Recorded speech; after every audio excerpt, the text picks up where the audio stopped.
od 16 odcinków Q&A, rozumiesz? To się już sypie.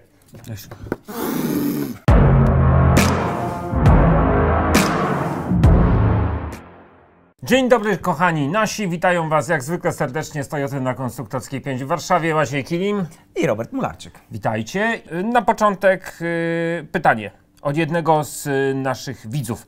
Czy ta Toyota, mowa o BZ4X, ma już Solid State Battery, czy jakieś inne? Jeszcze nie ma. Znaczy tak, o Solid State Battery już mówiliśmy, one pojawią się po 2025 roku, dokładnie jeszcze nie potrafimy powiedzieć kiedy, natomiast BZ4X posiada klasyczną litowo-jonową baterię. Ale to jest bardzo wydajna bateria, bo jest parametrami dostosowana do wymogów tego samochodu. A na inne technologie przyjdzie czas mamy 2022, za 2, 3, 4 lata powiedzmy. Czyli za chwilę. Za chwilę. No, jedna generacja samochodów, nawet nie czas. Kolejne pytanie od Pawła. Witajcie panowie. Witamy. Jestem posiadaczem Toyoty Corolli Hybrid 2.0, czyli dwulitrowa hybryda. Od lutego przejechałem 1800 km. Dziś sprawdziłem poziom oleju. Oho, wraca temat oleju. I jest bardzo powyżej normy, a mało tego, pachnie mi tu benzyna. Co mam w tym momencie zrobić? Maćku, ty już kiedyś ten temat rozwijałeś, powtarzamy. Tak, natomiast to pytanie pojawia się często, tego typu problem na różnego rodzaju forach. W związku z tym warto powiedzieć jeszcze raz. Tak. Po pierwsze, skąd się bierze większa ilość oleju w samochodzie, w silniku i w którym? Tutaj pan mówi o silniku 2.0 hybrydowym, ja dodam do tego jeszcze 2,5 litra hybryda. To są dwa nowe silniki z rodziny Dynamic Force. Z czego to wynika? Po pierwsze, z konstrukcji silników. Te silniki, przypomnijmy, posiadają dwa rodzaje wtryskiwaczy. Ten od wtrysku pośredniego i od wtrysku bezpośredniego. I tutaj wszystkie silniki generalnie, w których stosujemy wtrysk bezpośredni, mają pewną cechę, tak to nazwijmy, a więc część paliwa ścieka po ściankach cylindrów dokładnie, do oleju niespalona. Dlaczego tak się dzieje?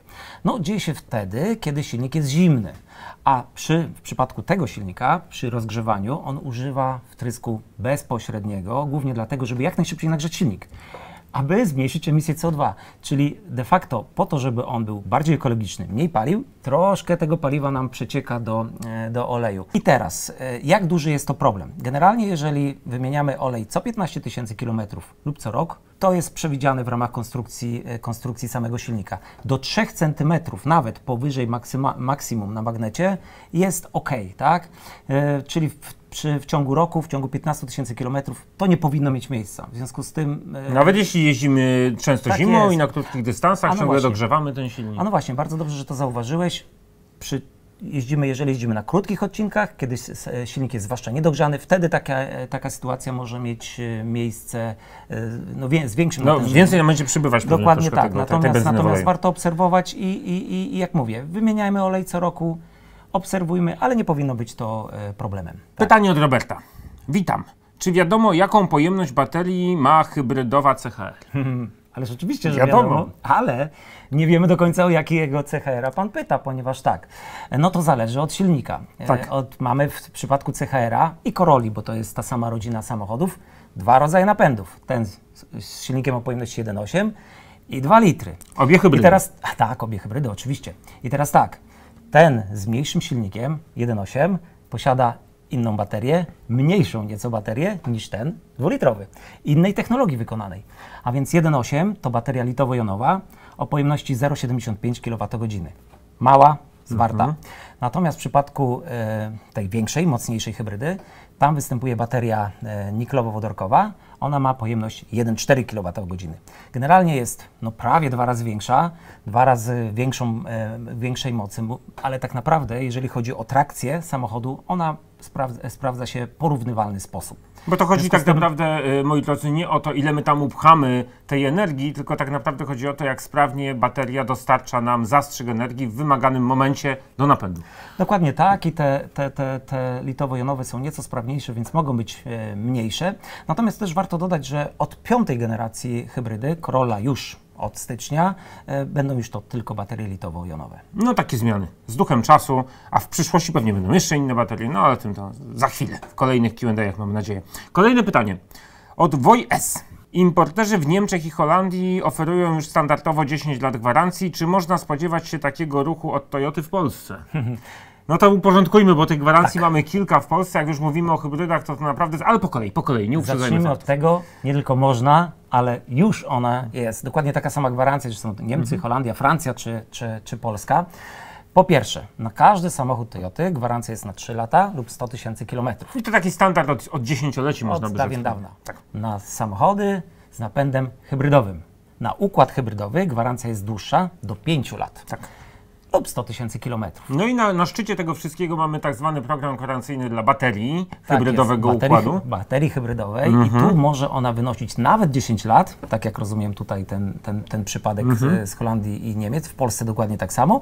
Wtedy co roku robimy przegląd baterii, Tak jest. wydłużamy gwarancję o kolejny rok lub 15 000 kilometrów, za rok o kolejny, aż do 10 lat. Do 10 lat Czyli trwania dokładnie taka życia. sama gwarancja u nas, jak wszędzie w Europie. Specjalny wniosek inżyniera działaka z zaplanu. Dodajemy, że ten przegląd coroczny, dodatkowy baterii nazywa... Jak to się nazywało? Test baterii układu hybrydowego. Test baterii. Dziękujemy, no udało się. Brawo. Wszystkim chodzi o to, że w czasie przeglądu auta możemy zgłosić, że chcemy mieć wykonany taki test naszej baterii w hybrydzie. Ten test jest wykonywany, wyniki są oceniane przez wykonujących ten test, no i program gwarancyjny jest przedłużany o kolejny rok na kolejny rok. Bądź No i 15 000 kilometrów. Bądź 15 000, no ten człowiek jednak. Lecimy dalej. Kolejne pytanie. Od Gumiś86G. Dlaczego w salonach Toyoty nie można dokonać pełnego zabezpieczenia antykorozyjnego podwozia wraz z elementami zawieszenia? Pierwsze pytanie. Oraz dlaczego nie można woskiem zabezpieczyć silnika trakcyjnego od AWDI, czyli tego elektrycznego? I nie przemawia do mnie, że jest aluminiowy i musi się utleniać, bo felgi aluminiowe nie ulegają utlenianiu. To było pytanie numer 2. Trzecie pytanie. Dodatkowo łącze odwiązki od AWDI jest słabo zabezpieczone przed piaskiem i solą i ponoć są przypadki na serwisach, że wiązka spuchła i są problemy z elektroniką. Od którego pytania zaczynasz odpowiedź? Ojej. No Może to od tyłu, to czyli od może AWDI. końca, od AWDI. Dobrze, i od tej wiązki. Więc faktycznie w przypadku samochodu RAV4 i Highlander, bo to jest ta sama rodzina samochodów, te same układy napędowe, zdarzyły się przypadki, że był problem z wiązką, o której tutaj Pan mówi, natomiast w tej chwili ona już jest wymieniona. Tak? W obecnie kupowanych RAV-ach i Highlanderach tak jest, ona jest zmodyfikowana i tam ten problem nie występuje. We wcześniejszych tak, one są stopniowo wymieniane. Ale można zabezpieczyć sobie taką wiązkę, jak mamy starszy samochód? Można wszystko, Robert, to jest twój samochód, kupujesz, więc możesz robić cokolwiek chcesz, natomiast trzeba pamiętać przy wszelakich modyfikacjach samochodu. Cokolwiek zrobimy, co spowoduje, że będzie problem z funkcjonowaniem auta i on, nie wiem, ulegnie uszkodzeniu, no to wtedy zawsze jest kwestia rozliczenia gwarancji, pojawi się wtedy, tak? Jeżeli to miało wpływ na usterkę, no to wtedy nie. Tutaj w takim przypadku akurat tego, co tu Pan opisuje w pytaniu, no to nie sądzę. Może numer 1. No dobrze. Dlaczego nie można dokonać pełnego zabezpieczenia antykorozyjnego? Można, natomiast może tak. Producent nie robi tego, nie tylko Toyota, generalnie producenci samochodów w fabryce tego typu zabezpieczenia antykorozyjnego nie robią. Robią to profesjonalne firmy już później. Teoretycznie mogę sobie wyobrazić taką sytuację, że my jako dystrybutor możemy w Polsce z jakichś względów robić to, samochód przyjeżdża. Dla partii aut, które są dostarczane na polski rynek. Natomiast musimy być świadomi jednej rzeczy, że wszelka ingerencja w samochód wymaga zmiany jego homologacji. W związku z tym, gdybyśmy chcieli zabezpieczyć auto, co wiąże się ze wzrostem jego masy niestety, a więc wzrostem CO2, czyli już nie możemy tego sprzedać samochodu jako fabrycznie nowego na homologacji przygotowanej przez producenta, musimy ją zmienić. W związku z tym, no nigdy takich rzeczy nie robimy. Wszelkie zmiany w aucie można wykonywać, no jak mówię, no klient kupuje auto, więc może robić z nim co chce, ale po rejestracji, tak? Dlaczego nie w salonie Toyoty? Nasi mechanicy zajmują się naprawami samochodów, przeglądami samochodów, w tym się specjalizują, a do zabezpieczenia antykorozyjnego no, są specjalistyczne firmy. Proponuję, jeżeli ma Pan życzenie, udać się tam i tam to zrobić. Tam są fachowcy, którzy wiedzą, I też jak to wydadzą zrobić. gwarancję, czy Tak jest. jakieś poświadczenie na kolejny rok, 2, 3, zależy od systemu pewnie, więc... Tak jest. Trochę nie rozumiem tej kwestii związanej z zabezpieczeniem silnika aluminiowego. No tak jak silnika spalinowego nie zabezpieczono zabezpieczamy raczej woskiem, tak samo nie rozumiem, dlaczego mielibyśmy silnik elektryczny zabezpieczać woskiem. I co do felg, no felgi są przede wszystkim zabezpieczone lakierem, one są lakierowane, dlatego ładnie wyglądają, błyszczą się, a przy okazji nie utleniają. Natomiast silnik nie jest lakierowany, no bo nie ma takiej potrzeby, tak samo jak blok silnika spalinowego nie jest. W związku z tym, ale jeżeli ktoś chce, podejrzewam, że nie powinno być problemu. Proponuję skonsultować się z firmą specjalistyczną, która tym się zajmuje na co dzień. Dobra, lecimy do następnym pytaniem. Krzysztof, cześć. Kiedy będzie wiadomo, jak będzie wyglądała Toyota Corolla T-Sport, czyli kombi w wersji GR Sport na 2023 rok, czyli po zmianach faceliftingowych i z nową generacją napędów? Otóż już wiadomo, ponieważ Corolla w tej wersji pozmianowej już została zaprezentowana i właśnie wersja GR Sport też jest, jak najbardziej. Zdjęcia już się pojawiły, zresztą u nas na stronie są ceny, są zdjęcia, także zapraszam. Toyota.pl? Toyota.pl, tam są zdjęcia. Kolejne pytanie od Łukasza. Czemu Toyota ma tak ograniczoną paletę barw? No z tymi barwami to zawsze jest u mnie problem. Dużo bieli, szarości i czarnego, a chciałoby się mieć wybór.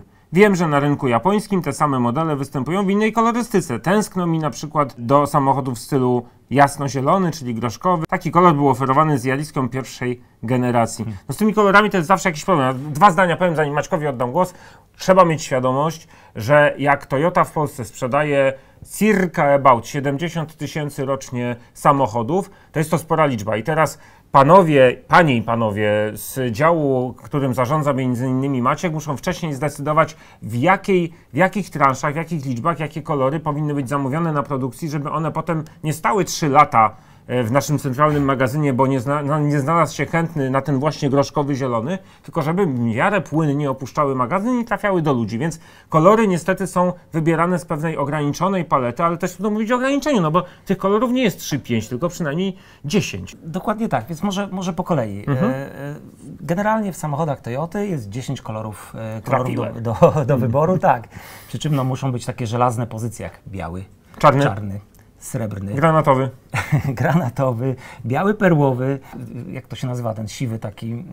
szary? No w ogóle jeżeli chodzi o kolorystykę... Pozdrawiamy naszego operatora tak siwego, jest. Bardzo się ucieszył. Jeżeli chodzi o kolory, to w ogóle nie czuję się kompetentny, żeby o nich mówić. Natomiast oczywiście na rynek japoński są trochę inne samochody, trochę inna kolorystyka, bo rynek jest zupełnie inny. Jak sobie popatrzycie Państwo w ogóle, to Japonia jest bardzo kolorowym rynkiem. Tak, generalnie. Takim mocno plastycznym. Tak, natomiast u nas tak naprawdę, jak popatrzymy to, co najlepiej się sprzedaje, to są właśnie te 5, które wymieniłem. To jest niesamowite, trzeba mieć tego świadomość, że gros sprzedawanych Toyota klasyczne kolory. Czarny, biały, granatowy, szary. To też zależy od segmentu. No innej kolorystyki oczekuję w samochodzie takim jak RAV4, a innej w samochodzie takim jak Aygo Cross na przykład. Nie? W Aygo Cross mamy bardzo dużo różnego rodzaju jaskrawych kolorów, które w ogóle są zmieniane.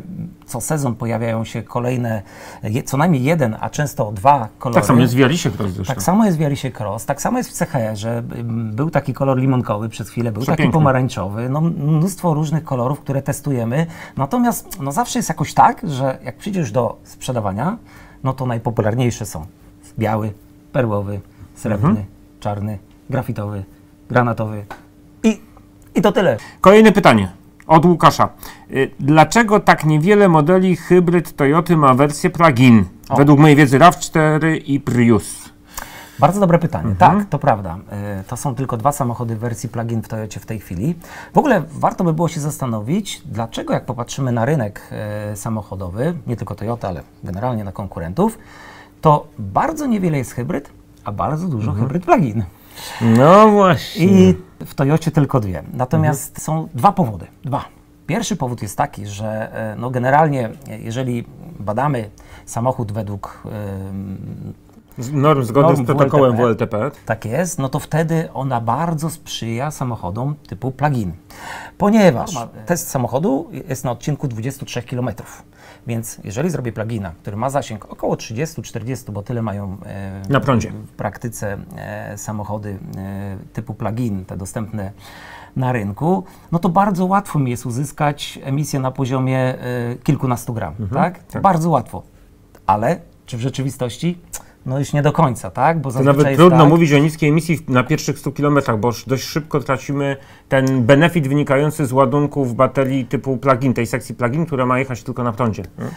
Dokładnie tak i zazwyczaj też powiedziałem, że są dwa powody, a zacząłem od emisji, a drugi powód jest taki, że paradoksalnie hybrydę plug-in jest dużo łatwiej zrobić niż hybrydę taką jak pełna hybryda Toyoty, bo tak naprawdę do klasycznego samochodu spalinowego dokładam silnik elektryczny i baterię i już mogę na początku zasilać silnik elektryczny prądem z baterii, a potem używam normalnie silnika spalinowego, tak jak to w większości przypadków w dużym uproszczeniu działa. Tak? Natomiast jeżeli popatrzymy, jeżeli już o tym mówimy, na hybrydę typu RAV4 plug-in, po pierwsze bateria w RAV plug-in jest bardzo duża, 18,1 kWh, więc zasięgi, które są możliwe w mieście do uzyskania, to są prawie 100 km. Tak? Dla przeciętnych 70-80, dla Maćka 100. Dobrze. 85, niech będzie krakowskim targiem. 85, nie mniej. Dużo. Tak, to jest raz. W związku z tym spokojnie na dojazdy do pracy w tą i z powrotem mogę korzystać z silnika elektrycznego, który w ogóle musi być dużo większy, tak, żeby te parametry samochodu były trakcyjne, były odpowiednie. Przyspieszenia od 0 do 100, chociażby tego, no niech będzie posłużyć tym RAV4 moim, to jest około 9 sekund, więc to jest bardzo sprawne auto, którym można na co dzień jak na podróżować. samochód, który jedzie wyłącznie na swojej sekcji elektrycznej. Polecam, nie będziemy się tutaj zagłębiać, ale polecam Wam, jak jesteście dociekliwi, sprawdźcie, jakie są przyspieszenia tej wielkości pluginów innych producentów na samym silniku elektrycznym 0-100. Polecamy, to jest ciekawe doświadczenie. No właśnie, natomiast dlaczego są, skoro tak, to dlaczego są tylko dwa modele? Bo w przypadku naszej hybrydy wystarczy powiększyć baterię, powiększyć trochę silnik elektryczny, żeby on był wystarczająco sprawny i mamy hybrydę plug-in. No problem zawsze u nas jest z dostępnością baterii. Cały rynek ma z tym problem. Tak, natomiast RAV4, jego bateria w przypadku zwykłej hybrydy to jest około 1,5 kWh, tutaj mamy ponad 18. Kilkanaście razy większa jest ta bateria pluginowa. Dokładnie tak. Pamiętajmy, że chodzi nam o to, żeby obniżyć średnio emisję CO2 jak najbardziej, w związku z tym im więcej jestem w stanie wyprodukować hybryd, tym mam niższe emisje jako producent, w związku z tym firmie bardziej opłaca się produkować jak najwięcej hybryd niż kilka hybryd plug-in, które przy okazji też są, nie oszukujmy się, sporo droższe z uwagi na większą baterię. Ale, i tu pojawia się pewne ale, w roku 2025 norma będzie jeszcze bardziej surowa dla samochodów, dla producentów. Tak. W związku z tym wtedy będziemy musieli mieć w ofercie dużo więcej hybryd plug-in i one stopniowo będą wchodzić. W przyszłym roku 2 kolejne nowe hybrydy plug-in się pojawią na rynku. W kolejnych latach kolejne, w związku z tym... I to będą typowe hybrydy plug-in Toyoty, wydajne i jednocześnie dynamiczne. Ale jeszcze jedną rzecz Wam powiem, jak już o tym rozmawiamy, jak nam pokazano po raz pierwszy samochód RAV4 plug-in, w wersji plug-in, to ja pamiętam do dziś przesłanie inżynierów japońskich. To nie jest dla Was do Europy samochód, który będzie Wam redukował Waszą średnią emisję, bo redukcję średniej emisji do poziomów wymaganych przez Unię już macie ogarniętą dzięki zwykłym hybrydom. To jest wisienka na torcie. To jest duży zasięg na samej elektryce, to jest niezła dynamika na samej elektryce i świetna dynamika w pełnym systemie hybrydy plug-in. I to się sprawdza, bo z tego co wiem, Maciek jest szczęśliwym posiadaczem, że auto jedzie szybko, do tego jak już musi palić tą benzynę, to mało pali, bo to hybryda, a jak na prądzie jeździ, to ma duże zasięgi na tym prądzie, bo to plug-in taki z dużą baterią, jak wspomniałeś. Gratuluję. Bardzo dziękuję. Warto być GM-em w Toyocie. Lecimy następne pytanie. Paweł, czy holenderska wersja Corolli Cross będzie się mocno różniła od polskiej? Może zacznijmy od odpowiedzi na to pytanie. Moim zdaniem odpowiedź jest nie. Nie będzie się różniła niczym. Może ewentualnie wyposażeniem, bo każdy dystrybutor układa wyposażenie pod specyfikę swojego rynku. Być może Holendrzy troszkę zmienili ją w stosunku do tego, co mamy my. Natomiast jeżeli chodzi o sam napędy, napędy, jest dokładnie taki sam. Sama konstrukcja, idea taka sama. I drugie pytanie od tego samego Pawła. Z czego wynika, że oni, czyli Holendrzy, od miesiąca, czyli od maja, znają już opcje i cenniki, a u nas jeszcze nie ma? To pytanie było jakąś chwilę temu zadawane. No właśnie, bo tak naprawdę cenniki dostępne są także u nas w Polsce. Już mamy. Tak, natomiast to jest oczywiście decyzja każdego dystrybutora. Każdy decyduje, w którym momencie udostępnić samochód do rezerwacji, ale miejmy świadomość jednej rzeczy. Corolla Cross pojawi się w salonach na przełomie września i października. Dopiero. Za kilka miesięcy. Tak w Polsce, jak i w Holandii. W związku z tym, no to jeszcze wiele, wiele, wiele miesięcy. U nas udostępniliśmy samochód do rezerwacji z dniem 1 czerwca, Holandia 1 maja. Natomiast na dzień dzisiejszy my mamy tych samochodów zarezerwowanych 1100, Holandia kilkadziesiąt. W związku z tym no nie chodzi o to, aby wcześniej, chodzi o to, żeby w odpowiednim momencie I z głową. udostępnić. Tak jest. A Maciek dba o to, żeby to było z głową, przecież on decyduje o cennikach i specyfikacjach, także jakieś pretensje do niego, a jak wam się samochody nasze podobają, to też warto mu powiedzieć, warto chłopaka czasem wesprzeć dobrym słowem w tej ciężkiej robocie. Kolejne pytanie od Jarka. Czy jazda w trybie Eco wpływa na żywotność akumulatorów? Czy jest różnica w spalaniu między tym trybem a normal? I jak korzystać z wyboru trybów i jaki kiedy zalecamy? No to Właśnie. ekspert. Użytkownik, może tak, bo hybrydami jeżdżę od wielu, wielu lat i zawsze się zastanawiam w zasadzie, po co to jest, tak? Może nie powinienem tego mówić tak wprost, ale w normalnej eksploatacji powinniśmy jeździć w trybie normal. Przetestowałem to na różne sposoby i tak naprawdę, w ogóle może od strony technicznej, jak się zachowuje układ napędowy w trybie Eco, normal i sport. I tutaj kolega inżynier z zaplanu już nadstawił uszu i niby patrzy w telefon, ale uszy nadstawione, bo będzie sprawdzał, czy dobrze mówimy. Od strony praktycznej, może tak, panie inżynierze, od strony praktycznej. Generalnie chodzi o to, że zmienia się reakcja na gaz. Czyli w trybie Eco jest ona około 25% mniej czuły gaz na reakcja gazu na ruch. Czyli na chłopski rozum, jak chcę jechać sprawniej, to i tak go cisnę po tym no pedale. właśnie, bardzo dobrze powiedział. W przypadku trybu sport 25% bardziej wrażliwy na ruch. Dla mnie to jest znowu, ten tryb sport jest za nerwowy. Ja no właśnie. nie potrzebujesz takiego. W związku z tym de facto bardzo często się zdarza, że wiele osób chcąc oszczędzać paliwo przełącza na tryb Eco, a następnie, tak jak powiedziałeś, no więcej dodaje tego gazu, więc w efekcie samochód pali nawet więcej. W związku z tym ja, używając od wielu, wielu lat hybrydy, jeżdżę tylko w trybie normal i nigdy go nie zmieniam. Próbowałem, nie ma to sensu. Jeżeli jeździcie Państwo hybrydą w trybie Eco, sprawdźcie. Na tydzień, dwa, przełącznie na tryb normal, może się okazać, że auto będzie jeździło sprawniej i mniej paliło. Jeżeli chodzi o tryb sport, no trzeba pamiętać, że wtedy, powiedziałeś, bardziej nerwowy, szybciej na pewno dołącza się nam silnik spalinowy, mniej okazji ma silnik elektryczny pracować, w związku z tym na pewno silnik, wtedy układ hybrydowy pali więcej, zużywa więcej paliwa. Jest bardziej dynamiczny, to prawda, natomiast no, zależy na czym nam zależy, tak? Ja generalnie wolę, jeżeli potrzebuję więcej gazu sobie dodaję, sam sobie tym reguluję, nie zmieniam trybów. Według mnie nie ma to najmniejszego sensu. My się bardzo cieszymy, że tyle pytań zaczyna się pojawiać pod naszymi materiałami Q&A-owymi, bo to oznacza, że się interesujecie i I prosimy oczywiście o jeszcze więcej. dajcie nam jeszcze więcej, dajcie nam jeszcze więcej. Odpowiedzimy na wszystkie pytania.